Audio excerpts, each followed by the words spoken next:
Hi, I'm Todd Gaines, and I'm a weed scientist at Colorado State and really interested in working on control of winter annual grasses in wheat.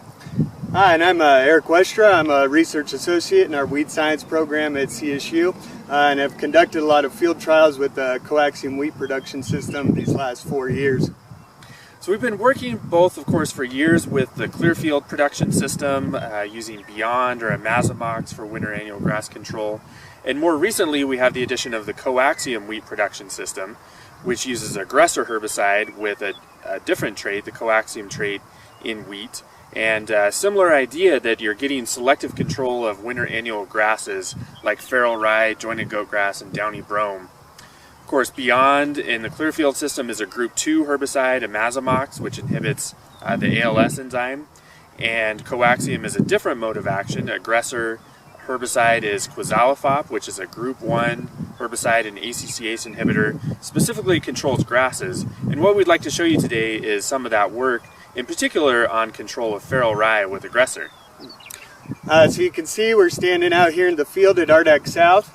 This year we have about 4 acres of small plot work looking at different production systems around the CoAXium wheat system. Alright, so I'm standing out here in some aggressor plots looking at best management practices for feral rye. So if we look at this first plot here, what we have is 8 fluid ounces of aggressor applied in the fall time to our feral rye. If we go to this next plot, we have 10 fluid ounces of aggressor applied in the fall. You can see a little bit further reduction of our feral rye compared to our 8 fluid ounces.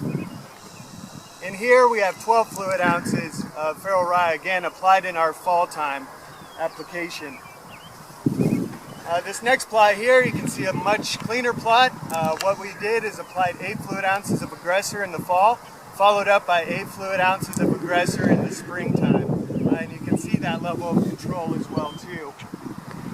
If we continue to come over and look, you can see these treatments going forward throughout the rest of the study are all springtime aggressor treatments. But you can see where if you don't get out a fall application, you can see over that winter period, the feral rye is using up that moisture and nutrients and resources, where if you rely on only that spring application, you can see some of the biomass still standing.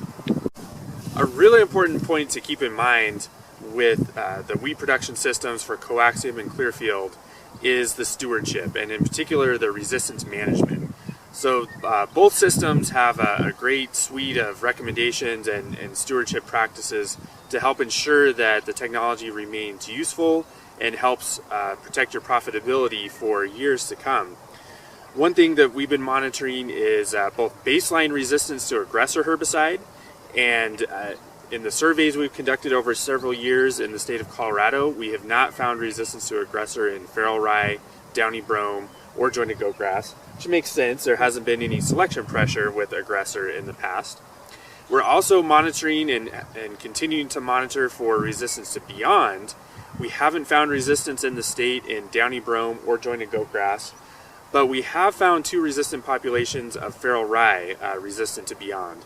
So that's something we're continuing to monitor in a lot of ways. You know, that system has been in use since 2003.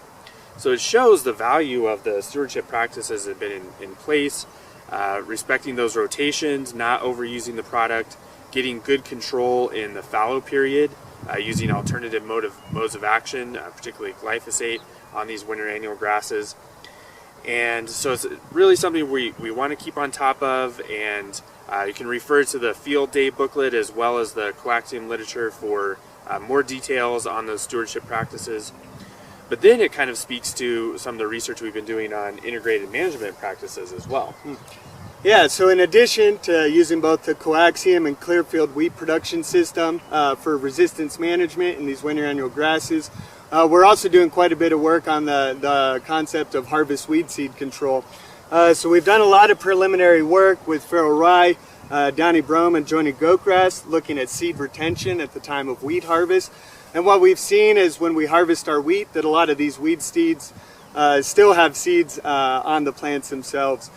So what that provides is the opportunity at the time of harvest is to deal with these winter annual grass weed seeds and trying to prevent them for those further years. So currently we're looking at different methods, some of those including chaff lining for dealing with some of these winter annual grasses with harvest weed seed control in wheat, and again in addition to these stewardship guidelines for resistance management. Over the next couple of years, we're looking at things like chaff lining, integrated seed destruction mills, both for their efficacy on winter annual grasses and wheat, and we'll also be looking in dryland corn and dryland grain sorghum for some of the common weed species in those, looking at both retention and how effective practices like chaff lining would be. So look for that in the next couple of years. We'll have some economic analysis on both the impact of the weeds themselves and how effective those integrated management practices are.